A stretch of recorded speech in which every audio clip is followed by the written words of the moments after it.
Welcome back to my channel, and this is the fifth in a series of 5 videos about the human design types, focusing on 5 empowering keynotes. And we've left the most special for last, the reflector. Now, I want you to know, even if you're not a reflector, there's a lot that you can learn from this video, and chances are you do have a reflector in your life. Even though they're just 1% of the population, that's still a lot of people. Okay, it's like millions of people. So you're going to have reflectors in your life, and it's great for you to be able to understand more about them and how to support them, how to be with them, how to enjoy them, how to receive from them. So I really hope, whatever your type is, that you'll stay with me here and learn more about reflectors.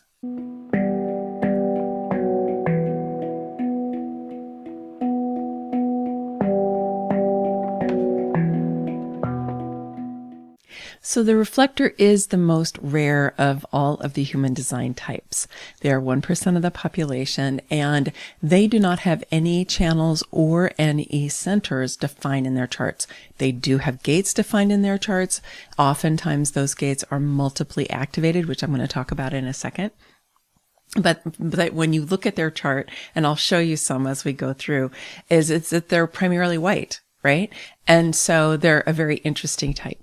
Now, with all that white in their chart, all that openness, it means that they're going to be picking up other people's energy and amplifying it all the time, right? Which is what we do in our openness, any of us. I have 5 open centers. I have quite a bit of openness in my chart. So we all do this, and we all do it all the time. It's just that reflectors do it more and a little bit differently than we do. And they like to call it tasting other people's energy, right? How can they go and they taste other people's energy, and they get to feel what it's like, but then let it go, right? Feel what it's like and then let it go. Bring it in and amplify it and then let it go. So this can be really juicy, right? Depending on the situation you're in. If you're in a really love-filled space, a place that's really empowering some way or inspiring, picking up on all that energy and amplifying it can feel awesome. But the other side of it is true too, is if you're in a place where there's a lot of depression or there's fear, or there's actual danger or something like that, that can also influence a reflector a lot. So they're going to be really influenced by their environment, and I'll come back to that in a few minutes. But right here, I want to focus on the fact that reflectors, far from being like weak, okay, and just being subjected to other people's energy, they actually take on the energy and amplify it. And so when they're in a group, they can come across as extremely powerful, kind of lit up like a Christmas tree, right? Because they're just picking up so much different energy and amplifying it. So that the reflector could be the person who walks in the room and everybody kind of goes, wow, who's that? Because their auric field gets to be so big and so powerful, because they're picking up and amplifying so much energy. The thing is it's important for the reflector not to get overwhelmed by other people's energy, right? Not to be too imprinted with it, meaning that they continue to carry around with us, with them when they're not there anymore, right? And so they need to be able to develop their auric field so that they're more in command of their energy. Now, I say this to clients all the time because whatever your particular definition and openness is, I think that we all can do a better job at this as we learn how to really work with our energy. So, but for reflectors, energetic hygiene is absolutely critical, right? Because they do have so much openness. And so what do I mean by that?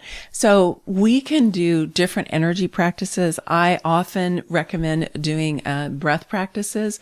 If you go and you look at the playlist here on my channel that says Gifts for My Audience, you'll see a number of different videos that I did that have different breath practices in them that come out of Kundalini Yoga. You can also research Kundalini Yoga, search for pranayama. There's all kinds of different things that you can do. Even simple breath, like long, deep breaths, like a 5 count in and a 5 count out, up to an 8 count in and an 8 count out. That's my sweet spot. Some people go up to 12 and out. Even that will do a lot of clearing and building of your auric field. But there are a lot more things that you can do that are more sophisticated than that. I love to recommend Breath of Fire. It's a wonderful practice. It does not have to be super intense, even though it sounds like it is. And it's really, really great for clearing your auric field, but then also building your prana and making your light, if you will, even more dense. And what this does is it means that we're more at choice about when we take in energy and when we don't. Because when we don't have a strong auric field, we're more vulnerable in a negative sense to other people's energy, with places that, things might come in, they might stick onto us. So when we can really build our auric field, which I just like to think of as your soul's light, right? It's the light of your soul that is animating your form and that is building this beautiful energetic egg, if you will, or energetic bubble that you get to live inside of. And the stronger that it is, the more resilient you're going to be around other people.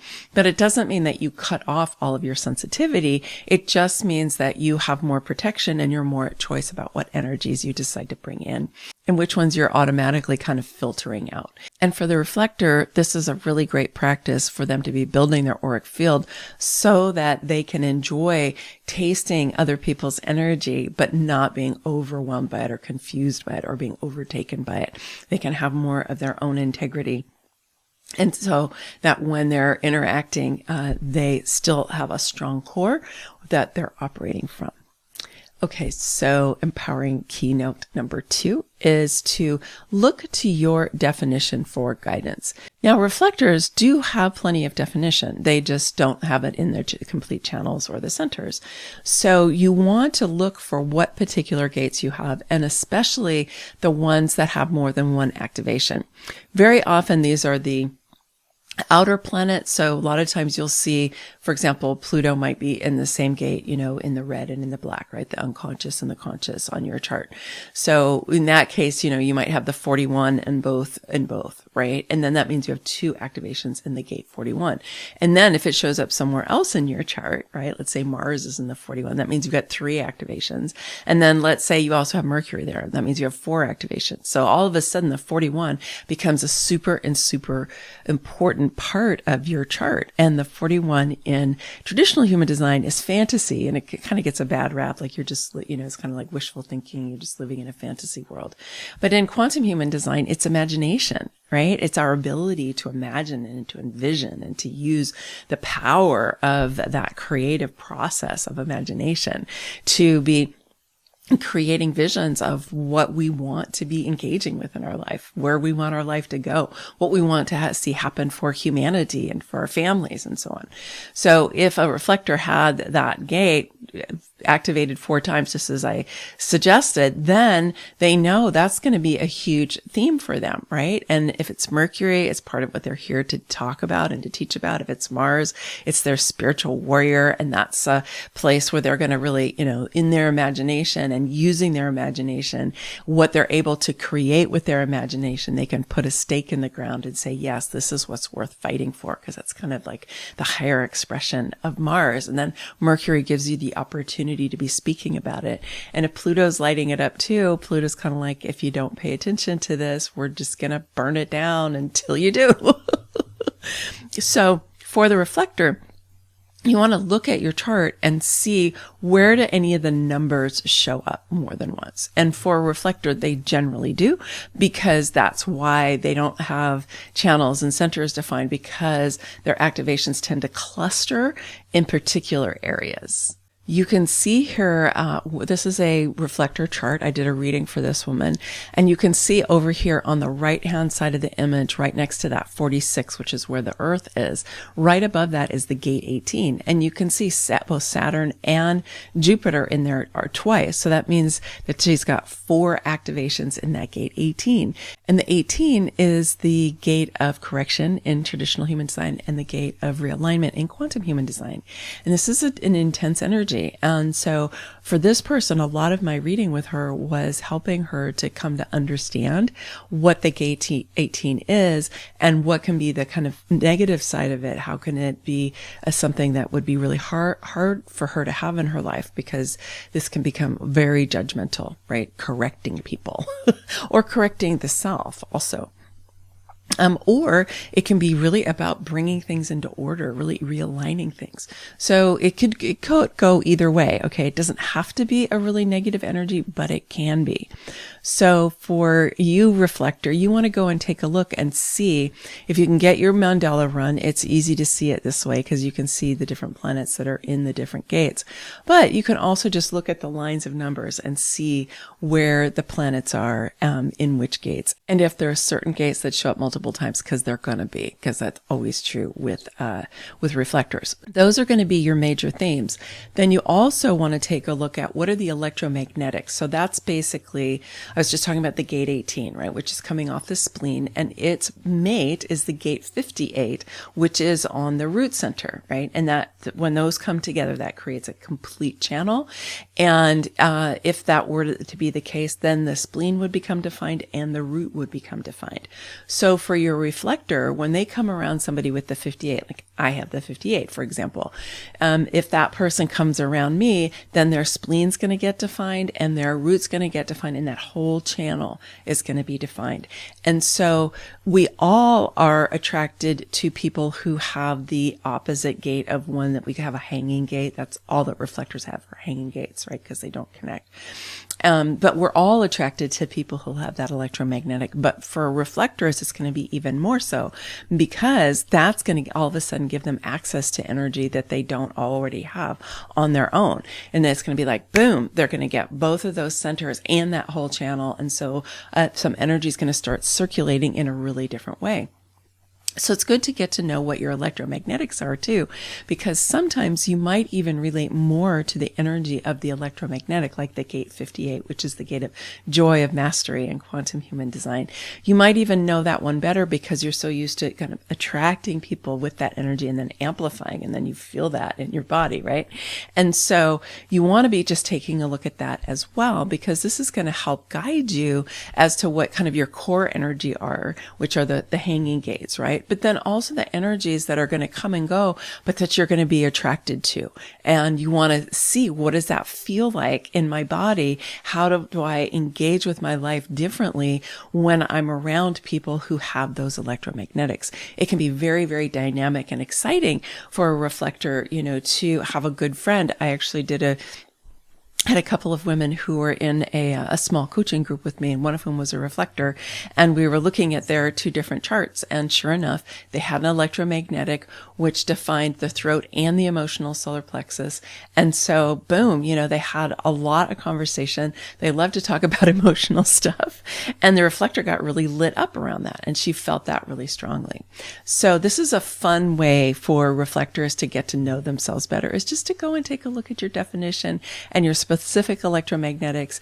And if you want to, you can go and check out the people who are in your life and look at their charts and see where the electromagnetics come together, because that'll give you a clue as to why you're so drawn to this person.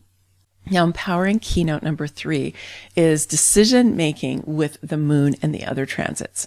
Now, this is one of those really funny things where reflectors are designed, according to human design, to wait 28 days, a full moon cycle, which is actually 29 and a half days, where the moon goes through all of the different gates of the mandala. We saw that picture a moment ago, right?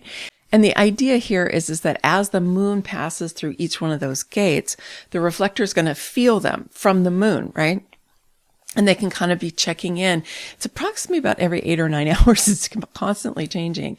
But just to see how it feels and to give themselves time, especially for the big things in life, right? If you're talking about a new job or leaving a job or starting a new business, closing a business, starting a relationship, ending a relationship, moving somewhere, moving away from somewhere, whatever it is, right? These kind of big things, whether to have kids or not have kids, to take care of your elders, however you're going to do that. These big things, you really want to give yourself time to feel into it over that course of the moon going through all of the gates. This is the kind of the standard way that, traditional human design teaches reflectors to really be looking at how to make good decisions for themselves. Now, the one thing I would just want to add to that is that you can be looking at the transits in general. So, for example, when we take a look at this chart, we can see that the gate 3 is defined. It's on the sacral center. And Pluto, in its current season, has been going back and forth between the gate 60 and the gate 61, between the gate 60 and the gate 61. But it spends a good chunk of time in that gate 60. And so when that's the case, this person who has this chart is going to get their sacral defined and their root defined, because there's going to be an electromagnetic, and then that sacral is going to be defined. And so one of the fun things that a reflector can do is to stay up with the transits. And you can do that. This is this handy dandy guide, which I use all the time for my weekly human design transit reports. I think it's great. You get it from Zen Human Design. This one is for these 25 years, but you can also get a yearly.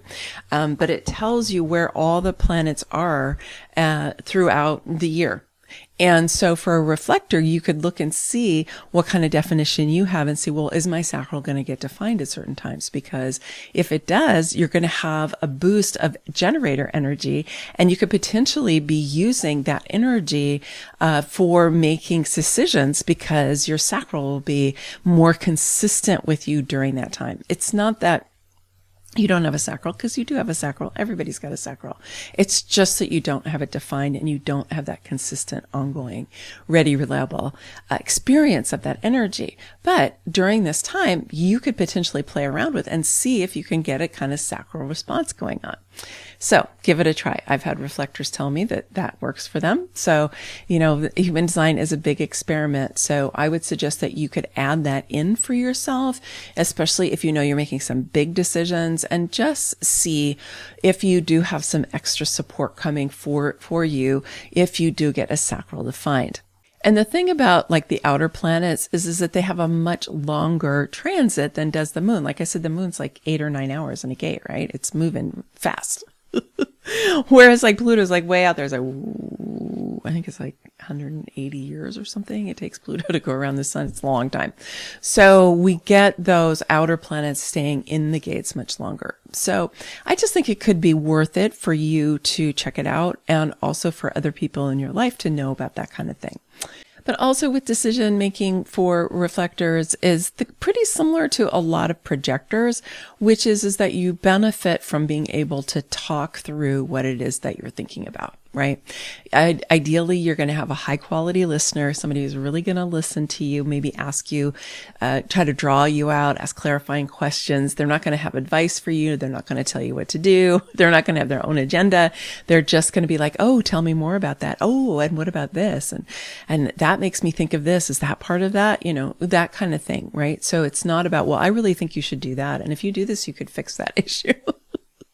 Which is unfortunately what a lot of people do, right? So you don't want that kind of a listener, but you do want somebody who's a high quality listener, so that as you're speaking it through, a lot of times you talk yourself into your clarity about whatever that decision is that you're making for yourself. And this is true for a lot of projectors as well. So that is one way that they do overlap. So you can bring together this question about the moon transits, the other transits, and then talking things through. And between all of those, I think you'll have a good strategy for making the best decisions for you. Empowering keynote number 4 is to make sure that you're around the right people and in the right place.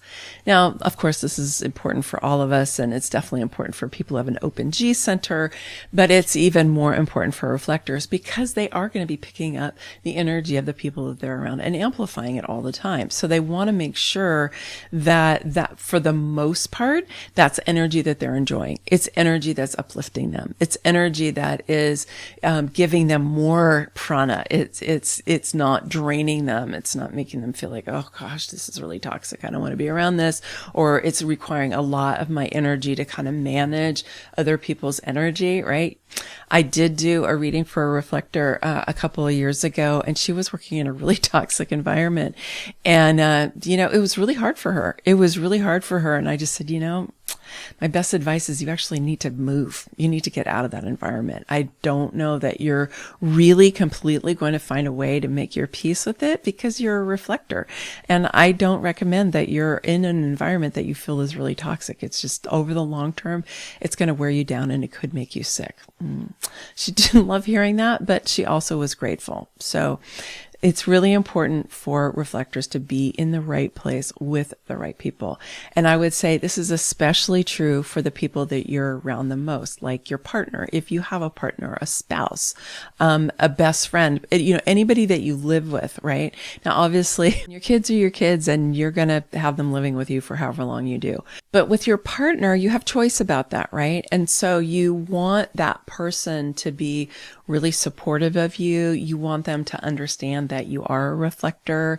And so if you're out there and you love a reflector, it's important that you understand them and you know how to support them. They're going to be deeply influenced by your energy and by your moods and so on. And so we really want that partner or anybody that you're living close in, you really want that to be a supportive, uplifting, nurturing, empowering situation and not one that drains you. Empowering keynote number 5 is to make sure that you get enough alone time and you get enough rest, especially after about age 35 or 40. Because when you're younger, you can kind of ride on generator energy. You live in a generator world. 70% of the population are generators. And so you can pick up and amplify that energy when you're younger.